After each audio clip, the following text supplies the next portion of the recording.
Nous ne laisserons pas tous ceux qui auront commis des exactions à l'encontre des Camerounais dans une impunité totale ou partielle. Notre rôle aussi, là encore d'avocat, c'est de mettre tout le monde en garde. Nous ne lâcherons rien, nous ne céderons rien et nous traquerons tout le monde jusqu'au bout. Si demain, le Conseil constitutionnel, lundi prochain, j'ai vu qu'ils ont... Bon, avant de continuer la vidéo, veuillez vous abonner à la page pour ne pas rater l'actualité. Des conseils constitutionnels, il y a ceux qui tirent les ficelles derrière, de proclamer un résultat qui ne soit pas conforme à ce qui est sorti par les urnes. Mais ils prennent le risque de créer une instabilité dans le pays, qui est déjà instable dans une certaine zone, ils vont la créer ailleurs et probablement dans tout le pays, de créer des conditions, probablement, d'une situation qui n'est ni souhaitée, ni souhaitable, et qui peuvent donner lieu à des exactions. Notre rôle aussi, là encore d'avocat, c'est de mettre tout le monde en garde. Nous ne lâcherons rien, nous ne céderons rien, et nous traquerons tout le monde jusqu'au bout. Ça, c'est le minimum du devoir que nous avons tous vis-à-vis du Cameroun et des Camerounais. Comme vous parlez de la justice pénale internationale. Oui, bien entendu. C'est-à-dire que nous irons devant les tribunaux qu'il faut, nous essayerons là où il faut de faire exprimer la compétence universelle là où elle est possible, et en tout cas, nous ne laisserons pas tous ceux qui auront commis des exactions à l'encontre des Camerounais dans une impunité totale ou partielle. Donc là, vous parlez aux responsables de la police, au fameux ministre de l'administration territoriale qu'on appelle Moulinex, et aux militaires, aux policiers, aux gendarmes, qui ne pourront pas dire qu'ils ont juste obéi aux ordres. Non, ma démarche, encore une fois, n'est pas de menacer ni d'intimider. Je ne suis pas du tout dans ce rôle-là. Je suis avocat et ça s'arrête là. Mais je me dis, si le moment venu, il se trouve que certains ont obéi à des ordres manifestement illégaux, parce qu'aucun ordre n'est illégal quand il vous demande de tuer. Ça n'est pas possible. Si en tout cas des responsables venaient à faire cela, et que nous soyons saisis, et nous le serons évidemment, dans ce cadre-là, nous irons jusqu'au bout. Oui. Justement, cette parole-là, ça montre que finalement les Camerounais qui réclament la justice, la liberté, la démocratie, la dignité ne sont pas seuls, parce que d'une certaine manière, l'Afrique et le monde sont habitués à un Cameroun où rien ne se passe. Et on a l'impression que le pouvoir a réussi à empêcher toute internationalisation de la querelle camerounaise.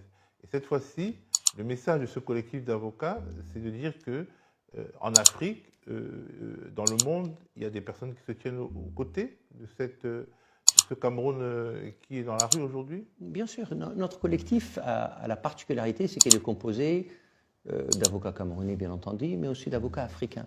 Et donc l'idée de nous dire à chaque fois, voyez-vous, il y a des Européens, des Occidentaux qui viennent nous donner des leçons, n'est pas vrai. Nous sommes d'abord un collectif africain. Et nous sommes un collectif africain parce que le Cameroun n'est pas n'importe quel pays. Enlever le Cameroun de la zone d'Afrique centrale, il ne restera pas grand-chose. Alors certains observateurs évoquent déjà une possible arrestation d'Issa Chiroma Bakary. Ils ne le font pas parce qu'ils l'imaginent, mais parce qu'un certain nombre de menaces sont explicites. Est-ce que c'est une hypothèse que vous prenez au sérieux? Donc le Sénégal nous a donné un chemin, une leçon, et il n'y a pas de raison que le Cameroun soit moins bien que le Sénégal. Donc notre premier souhait, c'est que le président Biya reconnaisse sa défaite, téléphone et félicite d'abord le peuple camerounais pour sa maturité et son envie de changement. Vous imaginez bien que hier, dans notre conférence de presse, une Camerounaise a pris la parole. Elle a 43 ans.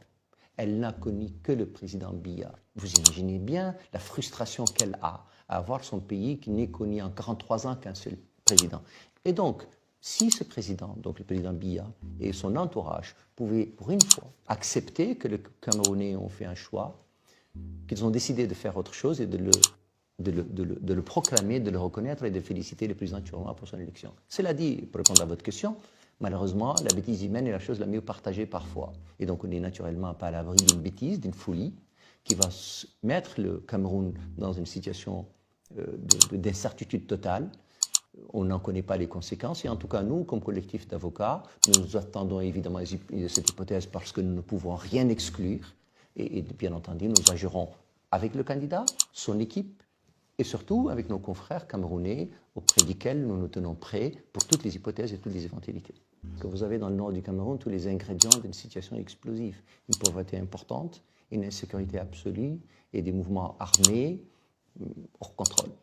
si vous ajoutez à ça une crise électorale qui peut durer très longtemps, on ne peut naturellement que avoir peur de ce qui peut arriver. Je préfère rester assez prudent dans mes mots. Et donc, naturellement, le Cameroun, de ce point de vue-là, n'échappe pas aux autres. Mais cette élection camerounaise, encore, et je vous l'ai dit, ne ressemble pas aux autres. Je pense que derrière l'élection, il y a un problème de dignité. Et donc, les Camerounais, dont la dignité a été mise à épreuve pendant très longtemps et qui ne l'ont jamais lâchée, se disent encore une fois, nous voulons la dignité d'avoir un président qui soit capable de nous gouverner. Nous voulons la dignité de ne pas avoir une équipe derrière qui tire les ficelles. Nous voulons avoir la dignité d'être gouvernés à peu près normalement comme tout le monde et que nous ayons le choix nous-mêmes de nos dirigeants. Vous savez, l'expression démocratique chez nous est sans doute une très bonne chose. Mais au-delà de l'expression démocratique, nous avons l'expression de la dignité de ce que nous sommes et que les Camerounais restent debout. Et je pense qu'au-delà du Cameroun, dans toute la région sahélienne à laquelle vous faites allusion, ce point de la dignité reste constant, important, et tous les peuples d'Afrique l'ont. Regardez nos dirigeants, regardez nos leaders. Ce n'est pas souvent des grands démocrates, mais ce sont ceux qui nous promettent de la dignité. Et je pense que c'est le cas dans la région de l'AES aujourd'hui. Moi, j'ai tellement de choses à reprocher à la région AES, mais je pense que c'est une expérience qui est intéressante de ce point de vue-là, du point de vue de la dignité, parce que tous les dirigeants de l'AES posent d'abord la dignité comme étant le point.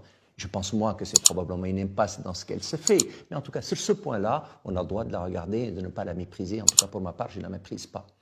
Et donc, si nos intellectuels, nos dirigeants, nos hommes politiques, femmes politiques, comprennent que nous avons d'abord une grande soif de dignité, je pense qu'on y gagnerait beaucoup. Je pense que l'élection de 2018 était une élection intéressante et que le Maurice Kamto n'a pas de ce point de vue-là pas démérité. Mais je pense que cette fois-ci, on a quelque chose de singulier, je le disais au début de notre propos. Je pense qu'elle arrive 7 ans après et qu'un être humain, c'est fragile et que le président Biya a un âge qui est aujourd'hui le sien et qu'il n'est plus capable du même discernement. Et donc cela compte. La deuxième chose, c'est que les Camerounais, 43 ans, c'est énorme. Et 43 ans à diriger le même pays dans les conditions que tout le monde connaît ici encore, il avait rendu un havre de bonheur et de prospérité retrouvée, on n'aurait rien dit, ça n'est même pas le cas.